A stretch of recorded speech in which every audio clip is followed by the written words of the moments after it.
Hello, my name is Portia Woodward, and the project I am presenting is Preserving the Prints of Donald DeLue. This project began when the estate of the late sculptor Donald DeLue decided to work with the Department of Art and Art History at Bloomsburg University to clean and print 13 etching plates he created in 1934. My job this summer is to design and build 10 portfolios to both present and protect the prints that were taken from his etchings. To make these portfolios from scratch, I began by researching DeLue's style and work and made 5 mock-ups, finalizing the design as I practiced my skills in bookbinding.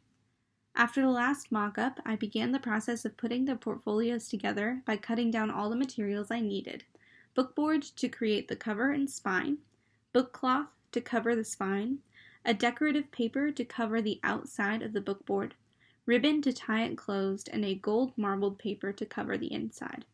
After cutting it all down to size, I began the assembly process, using archival adhesives including PVA and methyl cellulose. 2 pieces of board glued together with PVA create a cover, then I glue on the outer spine. A narrow piece of board is then glued onto the outer spine material to give it structure. When gluing decorative paper to the outside of the covers, I used a mixture of methyl cellulose and PVA to extend the drying period, giving me the time to work out any air bubbles and achieve a smooth surface.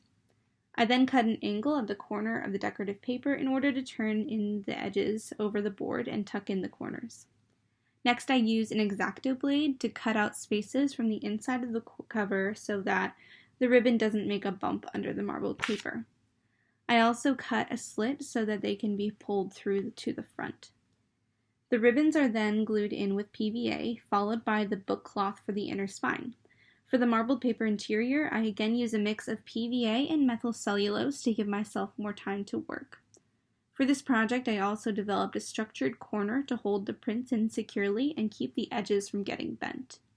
These corners I made from extra pieces of bookboard and then covered them with the same paper as the covers. I attached them to the inside of the back cover to finish the assembly of the portfolio. I'm still assembling these portfolios, but will soon be moving on to printing on the cover, spine, and informational pages. These pages will explain the project, list the title and size of each plate, and make the portfolio into a complete presentation. I created a typeface to use when printing these materials, and so researched typefaces of the 1930s, as well as those Donald DeLue used in his own work to inform the style of typeface I created. I want to thank Professor Chad Andrews, Sue O'Donnell, and James Dunlap for their advisement on this project. Thank you.